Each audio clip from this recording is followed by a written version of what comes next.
I remember those days like they were yesterday. Mom, Dad, and me, Megan, the perfect little family. We weren't rich or famous, just ordinary folks living our best life.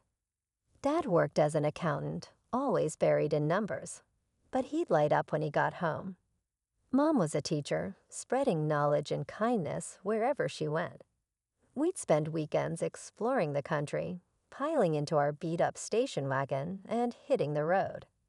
Dad would blast his favorite oldies, and Mom would sing along, terribly off-key, but not caring one bit. I'd sit in the back, rolling my eyes, but secretly loving every minute of it. Those road trips were the best. We'd stop at dingy diners, ordering greasy burgers and sharing a giant milkshake. Mom would always steal my fries, claiming I'm just testing them for poison, sweetie. When we weren't traveling, we'd hit up the local mall. I'd drag them from store to store, trying on ridiculous outfits and begging for the latest toys. Mom was the voice of reason, but Dad was a softie. He'd slip me a few extra bucks when Mom wasn't looking, whispering our little secret. Meggie. Friday nights were pizza nights. We'd order in, sprawl out on the living room floor, and watch cheesy movies. Dad would try to explain the plots, Mom would shush him, and I'd stuff my face with pepperoni, not caring about anything but the moment. I was 11 when Mom started feeling tired all the time. At first, we didn't think much of it. Teaching is exhausting, after all.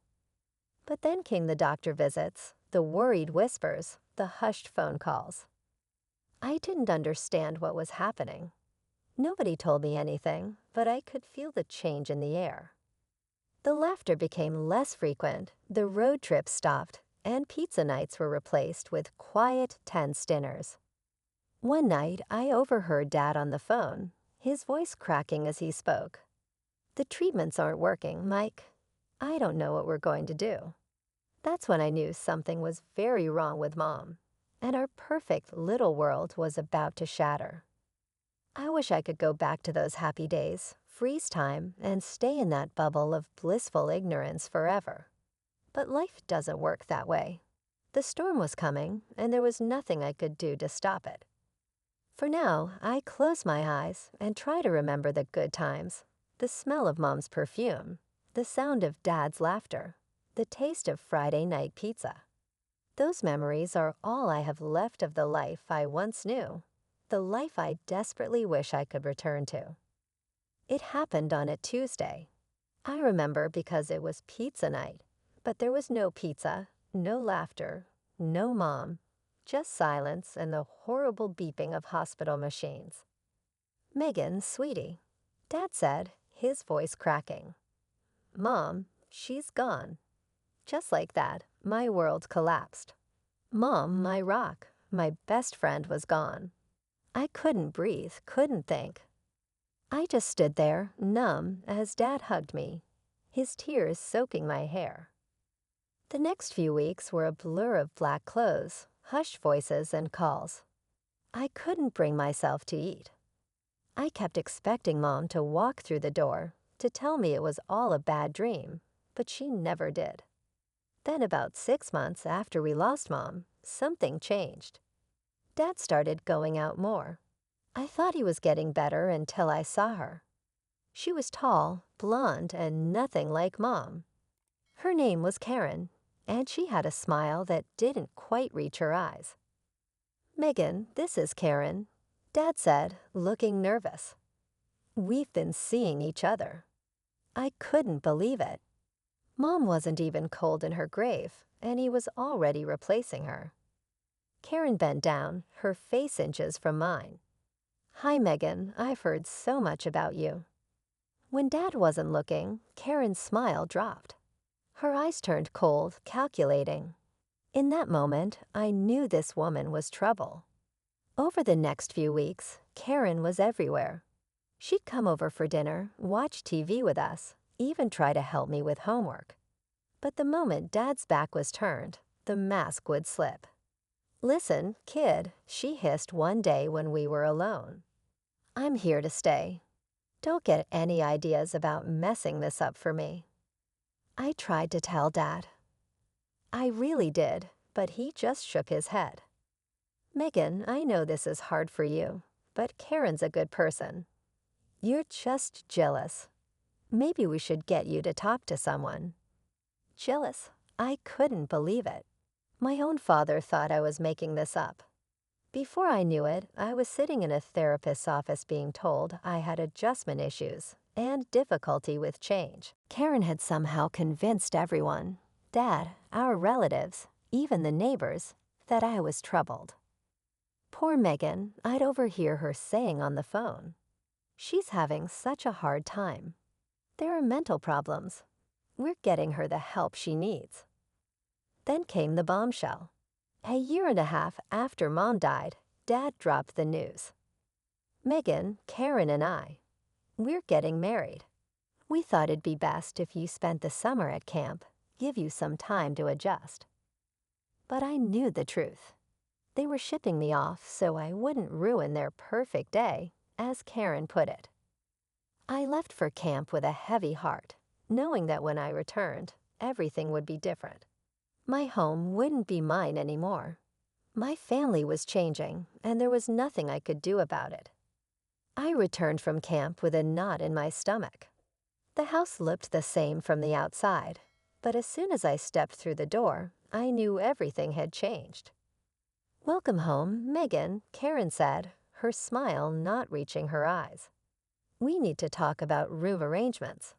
With the baby coming, we'll need to make some changes. My head spun. Baby? What baby? Dad's face lit up. That's right. You don't know. Karen's pregnant. You're going to be a big sister. Karen led me upstairs, chattering about nursery colors and baby names. We stopped at my room, or what used to be my room. We started converting this into the nursery, Karen said, pushing open the door. My heart sank. My posters were gone, replaced by pastel wallpaper. My desk had vanished, a crib standing in its place. Where's my stuff? I managed to choke out. Karen waved dismissively. Oh, we moved you to the guest room. It's cozier. Anyway, the guest room was barely bigger than a closet. My things were piled haphazardly on the bed, some boxes still sealed. This is temporary, right? I asked, looking at Dad. He wouldn't meet my eyes. Well, Meggie, with a new bee. I got the message. I was being pushed out. Replaced. The next few months were a blur of doctor's appointments, baby showers, and me trying to make myself as small as possible. Karen's belly grew, and with it, her control over our lives. Then one crisp fall morning, my little brother was born. Despite everything, when I held him for the first time, I felt a surge of love. For a moment, I thought maybe things would get better, but Karen had other plans. Careful, Megan, she'd say, snatching him away. You might drop him, or he's sleeping now. Maybe you can see him later. There was always an excuse, always a reason why I couldn't spend time with my brother. Dad was too busy with work and the new baby to notice. Years passed. I threw myself into school, counting down the days until I could leave for college. My brother grew into a sweet, curious kid, but Karen made sure our interactions were limited. Finally, my senior year arrived. One night, I overheard Karen and Dad arguing. She needs to learn responsibility, Karen insisted. A job right out of high school would do her good. Dad's voice was firm. No, Sarah wanted her to go to college. We set aside money for it. Megan's going. I'd never been so grateful for my dad standing up for me. When my acceptance letter came, I cried with relief. I was getting out. I was going to start my own life away from Karen's manipulations. On moving day, Dad helped me pack the car. Karen and my brother stayed home. I'm proud of you, Meggie, Dad said, hugging me goodbye. Your mom would be too. As I drove away, watching my childhood home disappear in the rearview mirror, I felt a mix of sadness and hope. I was leaving behind the only home I'd known and the little brother I never really got to know. But I was also driving toward freedom, toward a future where I could be myself without Karen's shadow looming over me. College was like a breath of fresh air after years of suffocation. I threw myself into my studies, determined to make something of myself. Advertising became my passion, a world where creativity met strategy, and I could finally express myself freely. But even as I relished in my newfound independence, there was always a nagging ache in my heart. My little brother, barely 6 when I left, was growing up without me. During rare visits home, I'd catch glimpses of the amazing kid he was becoming. "Megan, look what I drew," he'd exclaim, showing me his latest masterpiece. I'd ruffle his hair, cherishing these brief moments. "It's awesome, buddy. You're quite the artist." Karen would inevitably interrupt, whisking him away for some urgent task or another. The distance between us grew with each passing year. Graduation day arrived, a bittersweet triumph. As I stood in my cap and gown, scanning the crowd, I realized Dad and Karen weren't there. Later, a terse text arrived. "Congratulations on graduating, Dad." Karen, it stung, but I refused to let it dampen my spirits. I had a future to build. Thanks to my internships and portfolio, I landed a job at a hip advertising agency in the city. Grandma, Mom's mom, and my guardian angel helped me secure a tiny but cozy apartment.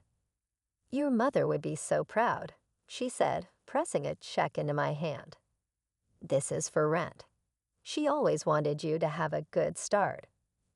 Life settled into a comfortable rhythm. Work was challenging but rewarding. I made friends, went on dates, and slowly began to heal from the wounds of my past. For 3 years, I lived in relative peace, with only occasional awkward holiday visits to break the calm. Then out of the blue, my phone rang. Dad's name flashed on the screen. "Megan, it's Dad. I have some news. We've sold the house and bought a new place, bigger, more modern. I was hoping, well, would you help us move? It might be a good chance for us to reconnect." I was speechless.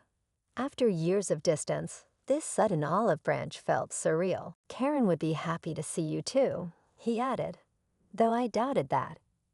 "And your brother, Megan. He's 12 now. He asks about you all the time." I closed my eyes, weighing my options. Part of me wanted to refuse to protect myself from more hurt. But another part, the part that still missed my family, that longed for reconciliation, whispered, "What if?" "Okay," I said finally. "I'll come." "Great." Dad's relief was palpable. "I'll text you the address. See you this weekend." As I packed a bag for the weekend, my emotions swirled. Hope mingled with anxiety, excitement with dread. Whatever happened during this visit would change everything. I just didn't know if it would be for better or worse. I pulled up to the address, my jaw dropping at the sight. The house was enormous, sleek lines and modern architecture. It looked nothing like the cozy home I grew up in. Taking a deep breath, I walked to the front door and rang the bell. Dad opened it, a hesitant smile on his face. "Maggie, you made it." "Hi, Dad," I said, stepping inside. Karen appeared behind him, her smile as plastic as ever. "Megan, how nice of you to come," she said, her tone suggesting anything but. I looked around, expecting to see my brother. "Where's?" "Oh, he's staying with my parents for the weekend," Karen cut in smoothly. "We thought it would be easier to move without him underfoot." The look in her eyes told me everything. This was deliberate. She'd made sure my brother wouldn't be here, denying me even this small chance to reconnect with him. Swallowing my disappointment and anger, I forced a smile. So where do you want me to start? For the next few hours, I threw myself into the work. I scrubbed floors, arranged furniture, and hung curtains. It was easier than trying to make conversation with Dad or enduring Karen's false pleasantries. As I was sorting through some boxes in what would be the study, I came across a pile of framed photos.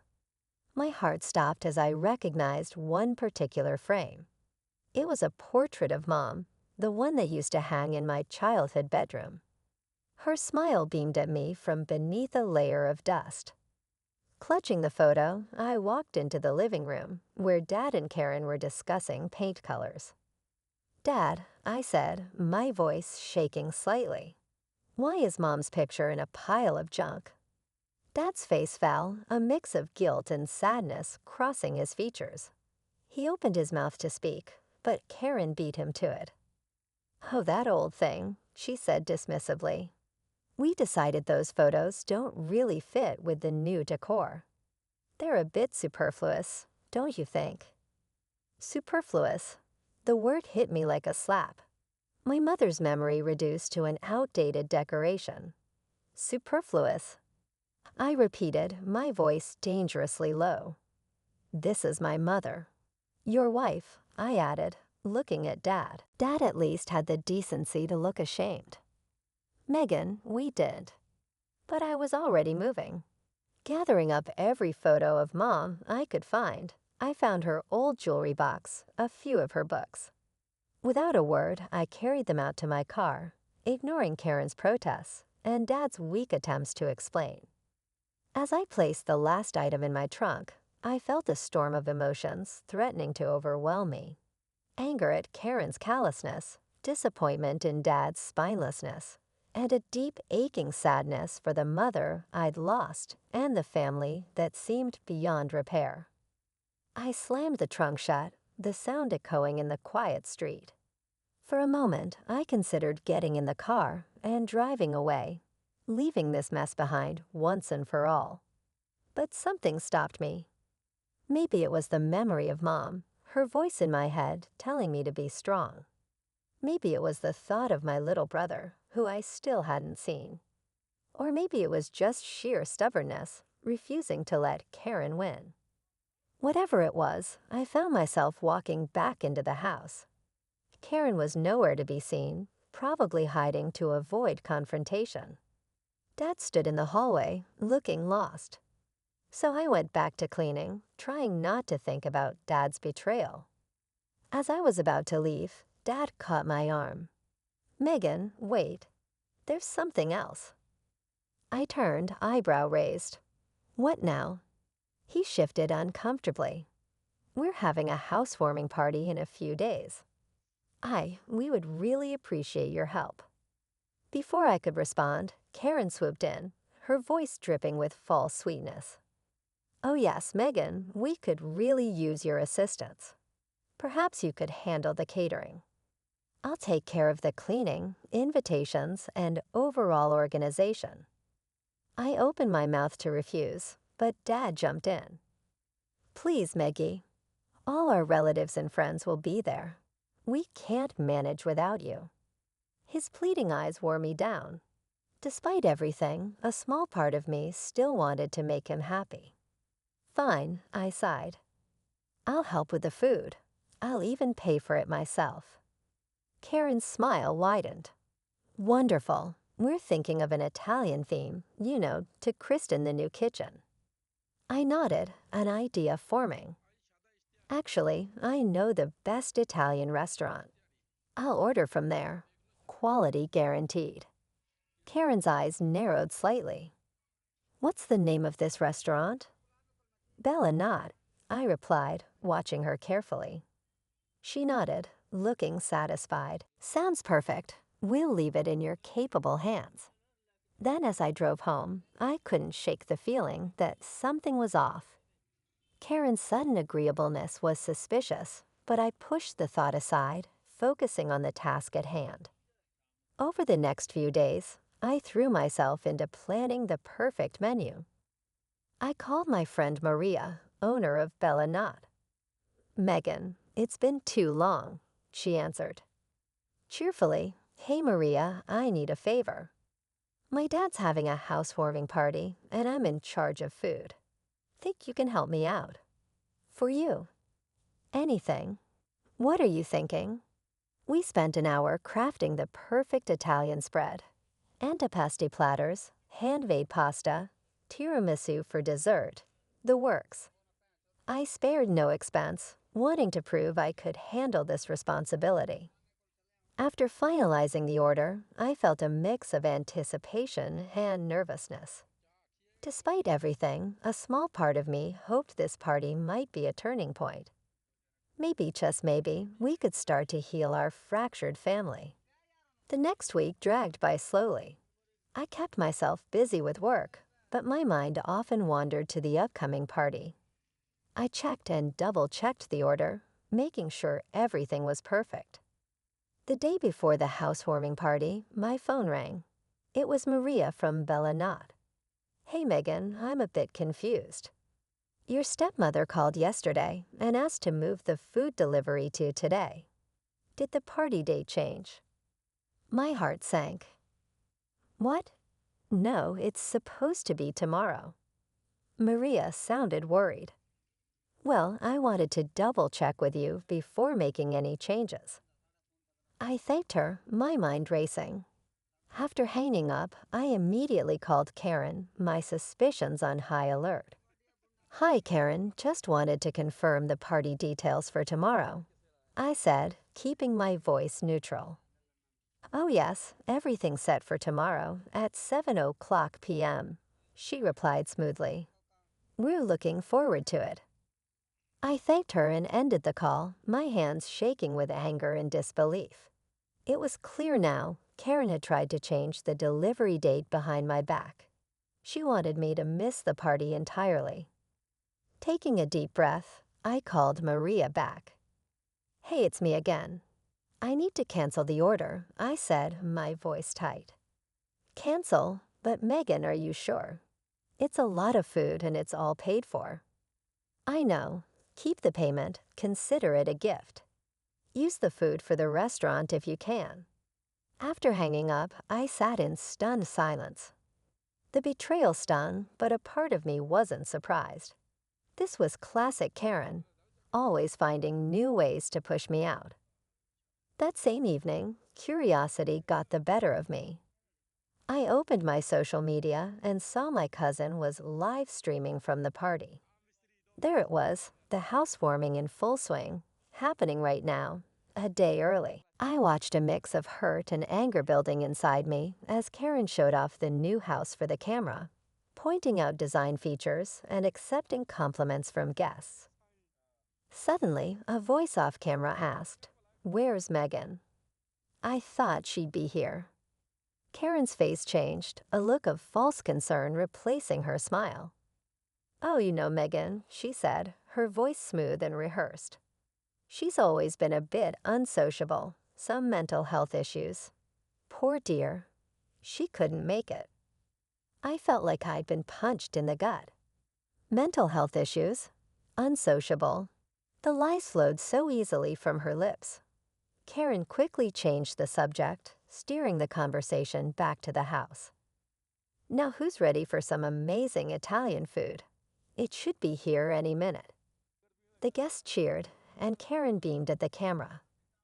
Half an hour passed, and I could see the guests starting to look restless. Karen's smile became strained as she kept assuring everyone the food would arrive any minute now. I couldn't tear my eyes away from the live stream. Karen's perfectly crafted facade was crumbling before my eyes. Her smile had become a grimace as she dialed the restaurant's number, the speakerphone amplifying every word for the gathered guests. "Hello, Bella Nod. This is Karen. Where is our food order?" The response was clear and devastating. "I'm sorry, ma'am, but that order was canceled earlier today by Megan. There won't be any delivery." Karen's face contorted with rage. "What?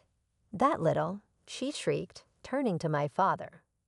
"Call Megan right now." Dad, looking flustered, pulled out his phone.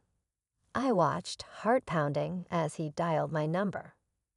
When I answered, his voice boomed through the speakerphone. Megan, how could you cancel the food order? You've ruined everything. Taking a deep breath, I replied calmly, Dad, why did you change the date of the housewarming? Why wasn't I invited? The room fell silent. Dad's face paled as he stammered, we. Karen said. Murmurs rippled through the crowd. Guests exchanged meaningful glances, eyeing Karen and Dad with suspicion. Suddenly, Karen snatched the phone from Dad's hand. You ungrateful brat, she screeched. After everything we've done for you, you're trying to sabotage us, aren't you? I let her rant for a moment before speaking. My voice was steady and clear. I think everyone can see now who really has mental health issues in this family. And it's not me. Karen's hysterical shouting filled the room, but I could see the damage was done. Guests were backing away, some already heading for the door. I'm done being your scapegoat, Karen, I said firmly. And Dad, I'm done watching you choose her over your own daughter. Goodbye. I ended the call and closed the live stream. My hands were shaking, but my resolve was strong. It was over, the lies, the manipulation, all of it laid bare for everyone to see. In the days that followed, I ignored the barrage of calls and messages from Dad and other family members. I needed time to process, to heal. A week later, Dad showed up at my apartment. He looked haggard, his eyes red-rimmed. Megan, I'm so sorry, he began. I've been blind. I let Karen control everything, and I lost sight of what really matters. Please give me a chance to make things right. I wanted to slam the door in his face, but something in his expression stopped me. It's not that simple, Dad. You abandoned me. You forgot about me. I know, he said, his voice breaking. But I want to change. I promise I'll do better. Please. Slowly, cautiously, we began to rebuild our relationship. Dad started calling regularly, and we met for coffee every week. He even brought my little brother along sometimes, away from Karen's watchful eye. As for Karen, I heard through the grapevine that she'd become something of a pariah among the family. Her lies exposed, she retreated into a shell of bitterness. Months passed, and life settled into a new rhythm. I threw myself into my career, climbing the ranks at the advertising agency. My creativity flourished, fueled by the emotional turmoil I'd endured. I don't know what the future holds for my family. The wounds are deep, and healing takes time. But for the first time in years, I feel hopeful. I'm living life on my terms, pursuing my passions, and slowly, carefully, allowing love back into my heart. As I look out at the city lights from my apartment window, I can almost hear Mom's voice. You're stronger than you know, Meggie, she used to say. And you know what? She was right.